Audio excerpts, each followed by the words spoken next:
அதுக்கு முன்னாடி நான் எந்த இடத்துல மாநிலத்துக்கு கொடுக்க வேண்டிய நிதி கொடுப்பேன்னு சொல்லியிருக்காங்க. பிஎம்ஸ்டி ஸ்கூல் திட்டம், நீங்க மாநிலம் சொல்லாதீங்க. அவர் சொன்ன வார்த்தை. இல்ல இந்த திட்டத்தை ஏற்றுக்கொள்கிற மாநிலத்துக்கு கொடுப்பேன்னு சொன்னாங்க.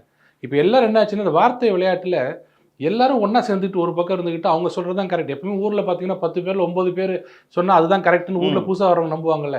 அது மாதிரி எல்லாரும் ஒரு பக்கம் சேர்ந்துக்கிட்டு நிதி மாநிலத்துக்கு நிதி கொடுக்க மாட்டேங்கன்னு எங்க கூட பிராக்டிஸ் பண்ற வழக்கறிஞர்கள பல பேர் அது எப்படி நிதியே கொடுக்க மாட்டீங்கன்னா மக்கள் அந்த குழந்தைங்க என்ன கஷ்டப்படும். அப்போ எப்படி போயிட்டாங்கன்னா, அந்த நிதி வரலன்னா குழந்தைங்க படிப்பை நிறுத்திடுவாங்கன்ற மாதிரி போயிட்டாங்க.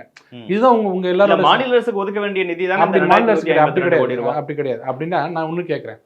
1986ல் ஒரு இதே மாதிரி என்இபி ஒன்று வந்தது. எஜுகேஷன் கொண்டு வந்தது யாருன்னா ராஜீவ்காந்தி கொண்டு வந்தார். அதில் ஜவஹர் நவோதயா வித்யாலயா அப்படின்னு ஒரு ஸ்கூலை உருவாக்கணும் அப்படின்னு என்இபியில் கொண்டு வந்தாங்க.